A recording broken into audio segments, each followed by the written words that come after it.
गिबियावनो लोगो नोंथांमोन गोजोन फुंबिलि दिनै माने आंखौ मोनसे जायगायाव इनभाइट खालामदों आरोना नै freshmen social day of Dimakuchi college date 22 November 2021 organized by Dimakuchi Police Student Union नै दा Honorable GS तो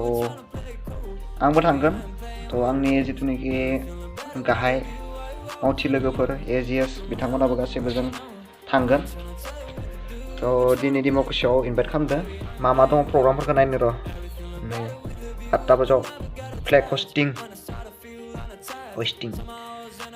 GS general secretary mister Dansorang Boro' Dimakuchi कलेजनि GS दानसोरां बर' बिथांमोना जोंखौ इनभाइट खालामबाय मिस्टार शुभम तसा एसिस्टेन्ट GS एसिस्टेन्ट तो बै मिटिंआवहाय बिसोरनि जितुनिखि फ्रेशमेन ससियेल डे बे प्रग्रामाव चिफ गेस्ट सोर फैगोन नाय नोंथांमोन बर'निनो गोदोर दाख्लैल'सो पास जानाय chief guest mister Jaipal Singh Brahma बिथाङा फैगोन IS Udalguri BTR Assam IS बिथाङा आरो next invited guest mister Upen Chandra Barman Dimakuchi police जितुनिखि पुलिसमोन बे पुलिस स्टेशननि OC Dimakuchi police station OC बिथाङा फैगोन तो बिथांमोनखौबो दिनै मोनसे वान्डारफुल सेसनाव लोगो मोननो थांगासिनो नोंथांमोनाबो नायलांबाय थादो प्रग्रामा जोबगोन कालचारेल प्रग्राम दङ नै इनागुरेसन मिस्टार ताया माले सापागेन नामा नेपाली स्टुडेन्ट इउनिभार्सिटि तो मजेदार बेफोरबायदि प्रग्राम नायनो थांगासिनो नोंथांमोना भिडिअखौ नायलांबाय था तो जों कलेजनिफ्राय टटेल 6 जन थांगोन नंदों आरो कलेजाव लोगोफोरखौ लोगो हमहैनोसै थ'दो बिदिब्ला कलेजाव लोगो मोनगोन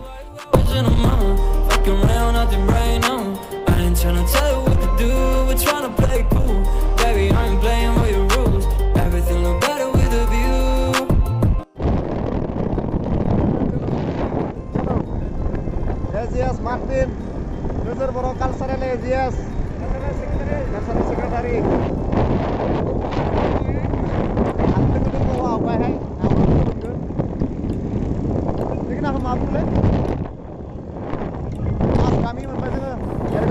Mas kami जानानै हाग्राबारि बाइपास डिमाकुसि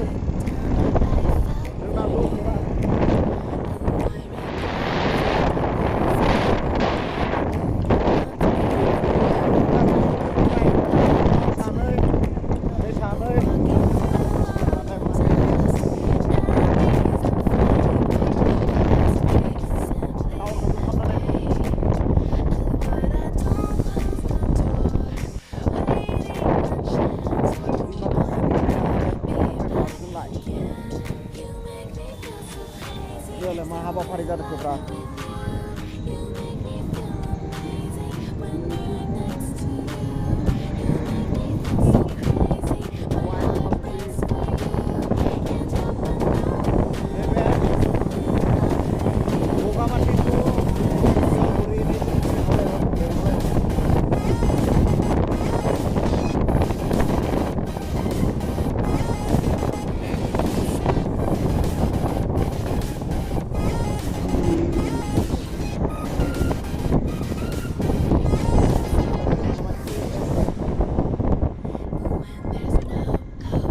फाइनली सफैमारबाय जों डिमाकुसि कलेज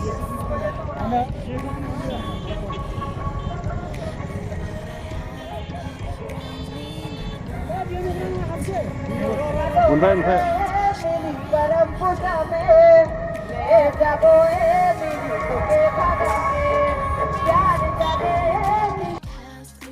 बेफोरबायदिनो जों कलेजाव सहैनाय लोगो लोगो हानजा मेथाइ जितुनिखि करास बुङो तो हानजा मेथाइखौ मिटिंनि बेखेवजेननायाव बिसोर रोजाबना लाबाय तो बिदिबा भिडिअखौ नायलांबाय थादो नोंथांमोना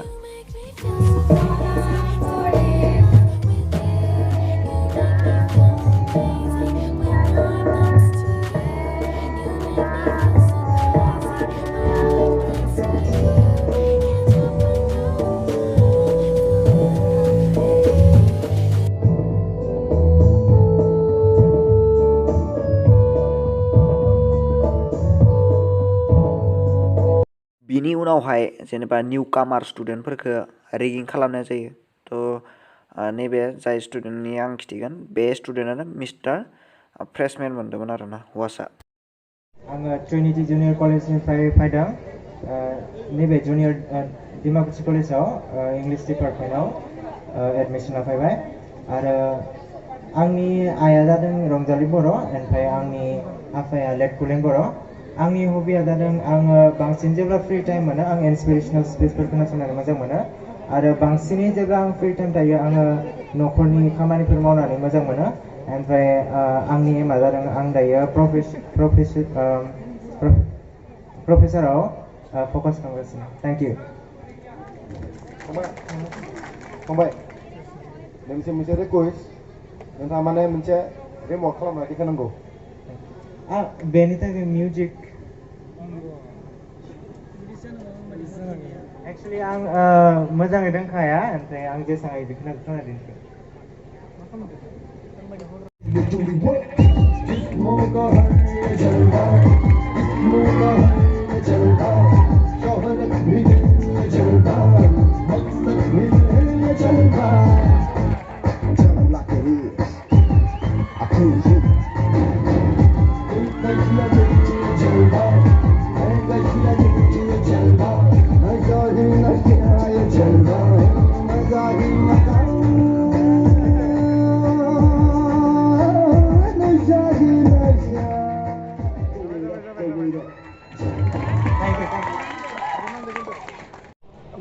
नेक्स्ट बिनि उनावहाय उपेन चन्द्र सार उचि सार डिमाकुसि पुलिस स्टेशन বহু দুৰ্ঘটনাৰ পৰা আমি ৰক্ষা পাব পাৰিম মই বহলাই নকওঁ সদৌ শেষত মই ছাত্ৰ ছাত্ৰীসকলৰ बेबायदिनो गेजेर गेजेर मोनसे नेपालि मोनसे एसामिस मोनसे बर' बेबायदि गासैबो लेंगुवेजनिनो डान्स आरो मेथाइ खननाय सोलिगासिनो दङ बे ससियेल फ्रेशमेन डे डिमाकुसि कलेजाव आरो बेफोरबायदि प्रग्राम सोलिबाय थानायनि गेजेरावनो जोंखौ नैबे आदाया जाबाय टंला कलेजनि जेस बेबायदिनो बिवान होननानै जोंखौ बरायनाय जाबाय आं बिवानखौ लायाखै दे आङो न'निफ्राय लांफानाय जिथुनाखि आर'नाइ बेखौसो लाबाय थादो आं गायाव दोनथ'दो आरो लोगोसे मिस्टार दानसोरां बर' डिमाकुसि कलेजनि जिएसटिबो फट' मोनसे लाफाबाय माने साथामबो जमा लाफाबाय बे सासेयाथ' टंला कलेजनि आदा बिथाङाथ' बरा एक्सनाव बावदोसो मालाय फट' पस्ट बावदो दान बरा नेक्स्ट बिनि उनाव कालसारेल प्रग्राम फैबाय जा मोसाबाय जा मोसाखायो आंबो मोसानो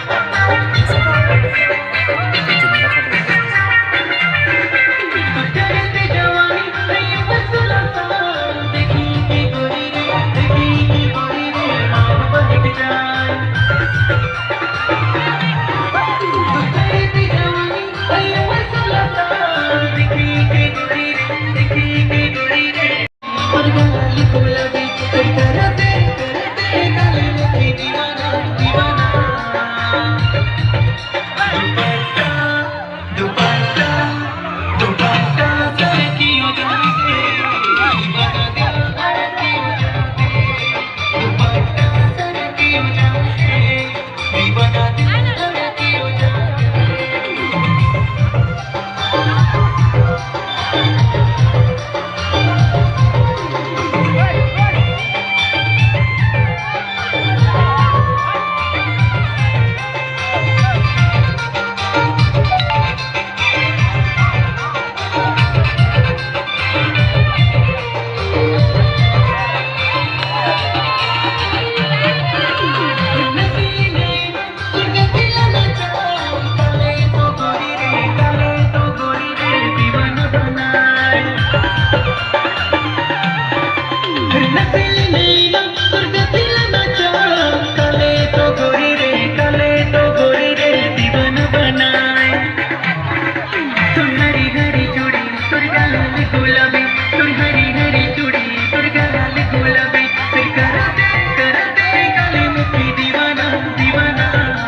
बेबायदिनो जोबथायाव मिस आरो मिस्टार डिमाकुसि कलेज फ्रेशमेन बिथांमोनखौ फोसावना होनाय जाबाय आरो बेफोरबायदिनो फट' सेसन मोनसे लानाय जाबाय थ' बिथांमोनखौबो इयुनाव आरो मोजाङै दिन्थिफुंनो हायो बिनिनो आसा फारिथिनाय थाबाय लोगोसे जोंबो कलेजखौ बिदाय होनांसिगोन bye bye Dimakuchi college bye bye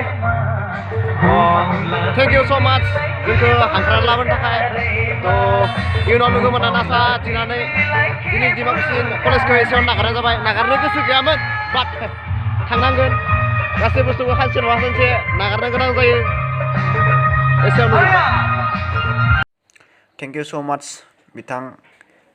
Dimakuchi कलेजनि जिएस जोंखौ हांख्रायना लांनानै गावसोरनि फ्रेसार्स सेसनखौ दिन्थिनायनि थाखाय आरो इयुनाव नेक्स्ट इयाराव आरो बेनिसाय साबसिन हामसिन दिन्थिफुंनो हायो बिथांमोना बिनिनो आसा फारिथिना थाबाय नेक्स्ट आंनियाव आरो गोबां भिडिअ दङ सम सोलाबिनि थाखाय भिडिअफोरखौ आं हेगारजोबनो हायाखै दाखालि 14 नभेम्बरनि भिडिअबो दङ